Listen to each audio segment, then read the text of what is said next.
मुस्लिम समुदाय में उन्होंने जाके कहा कि मैं जीत के आऊँगा तो कांग्रेस में जाऊँगा, राजद में जाऊँगा। और दूसरा मुद्दा था वैश्य समाज में या सामान्य जाति के लोगों में, वो कहा करते थे मैं जीतूंगा तो बीजेपी में रहूँगा। मैं स्वतः लोजपा का प्रत्याशी हूँ। पूर्णिया हॉस्पिटल हो, पटना हो, दिल्ली हो, तो हम लोग प्रयासरत रहते हैं। गरीब आदमी का कोई भी हो तो उसका इलाज हम लोग करवाते हैं, आर्थिक मदद भी करते हैं। रुपौली का मैदान फिर से एक बार उसी तरह सज गया है जैसा कि 2024 के विधानसभा उपचुनाव में सजा था। बीमा भारती आरजेडी कैंडिडेट के तौर पर उतर गई हैं, तो आज शंकर सिंह ने नॉमिनेशन किया निर्दलीय के तौर पर, जो विधायक हैं वर्तमान में, और कलाधर मंडल जो जेडीयू प्रत्याशी के तौर पर उतरे थे, एक बार फिर मैदान में उतरे हैं। नमस्कार, दर्श न्यूज़ देख रहे हैं आप, मैं हूं अनुराग। रुपौली का मैदान फिर सजा है और रुपौली का मैदान 2024 के ही तर्ज पर है और वही कैंडिडेट मैदान में है और बिल्कुल उसी पोजीशन में है। बीमा भारती आरजेडी कैंडिडेट हैं, तो दूसरी तरफ कलाधर मंडल है। कलाधर मंडल ने नॉमिनेशन किया है। कलाधर मंडल क्या कुछ कह रहे हैं नॉमिनेशन के बाद, सुन लीजिए आप। दूसरे स्थान पे रहे थे, अभी फिर से आप विधानसभा चुनाव में आए हैं रुपौली से। क्या लग रहा है ये टक्कर किनसे होगी और किस आधार पे आप? पत्रकार महोदय, मैं अगर सच्चाई बताऊं तो आपको लगेगा कि मैं दूसरे स्थान पर नहीं था। जनता ने हमें 59,824 वोट देने का काम किया था। बिल्कुल। और जिनसे हम चुनाव हारे हैं उनका वह कोई अपना वोट नहीं है। कई वोटरों को उन्होंने झूठा वादा करके वोट लेने का काम किया है। मुस्लिम समुदाय में उन्होंने जाके कहा कि मैं जीत के आऊँगा तो कांग्रेस में जाऊँगा, राजद में जाऊँगा। और दूसरा मुद्दा था वैश्य समाज में या सामान्य जाति के लोगों में, वो कहा करते थे मैं जीतूंगा तो बीजेपी में रहूँगा। मैं स्वतः लोजपा का प्रत्याशी हूँ। तो यह दोनों मुद्दा उनके लिए फायदेमंद हुआ, यह काम उनके लिए फायदेमंद हुआ।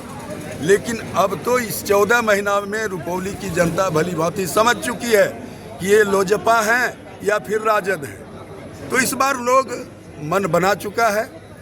जनता जवाब वोट से देती है, जनता मुंह पर प्रतिनिधि को जवाब नहीं दिया करती है, इसलिए इसका सीधा सीधा असर होगा और मैं चुनाव मजबूती से जीत के आऊँगा। क्या लग रहा है इस बार जातिवाद कितना प्रभावी रहेगा वहाँ रुपौली में?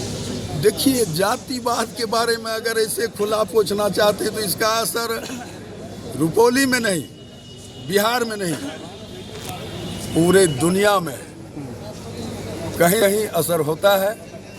ऐसे साफ साफ आप जान लें।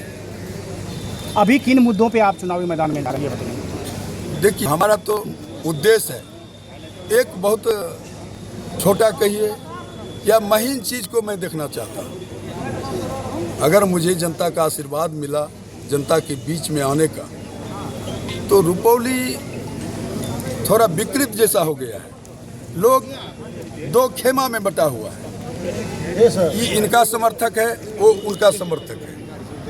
और सच्चाई अगर कहा जाए तो दोनों के बारे में बताने की ज़रूरत नहीं है। बिहार के हमें लगता है हर कोने का लोग जानते हैं, तो उनका निंदा करना, उनके बारे में बताना मैं अच्छा नहीं समझूंगा।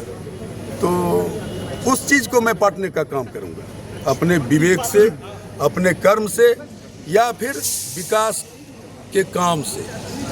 तो सुना आपने, कलाधर मंडल कह रहे हैं, विश्वास जता रहे हैं कि जो रुपौली की जनता जो है वो नीतीश कुमार के नाम पर मुझे वोट देगी और चुनकर सदन में भेजेगी। तो दूसरी तरफ आज ही शंकर सिंह ने जो है निर्दलीय प्रत्याशी के तौर पर नामांकन किया।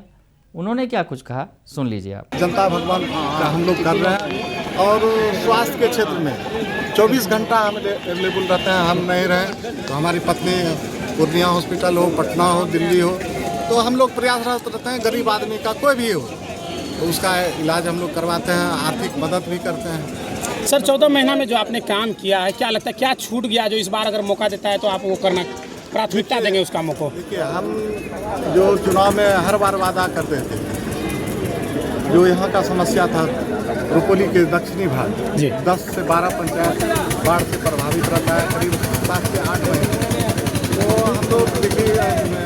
बांध का भी मुख्यमंत्री जी से मिलके, माननीय मंत्री जी से मिलके दिए हैं और केंद्र सरकार को प्रस्ताव चला गया है और अब की बार रिंग बांध बनेगा, टेंडर होगा।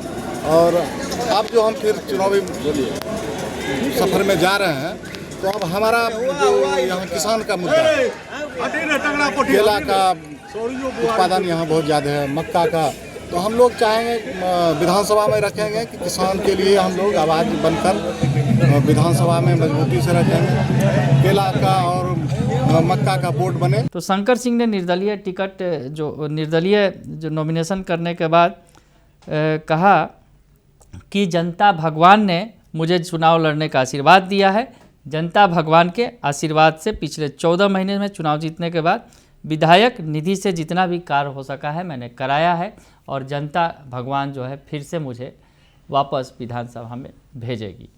तो हुंकार भर दी है, मैदान सज गया है रुपौली का और फिर से बिल्कुल वही सीन है जो 2024 के विधानसभा उपचुनाव में था, लेकिन ये चुनाव है, इसकी स्थिति परिस्थितियाँ दूसरी हो सकती हैं, होंगी। तो ऐसे में क्या कुछ होगा ये देखना बड़ा ही दिलचस्प होगा।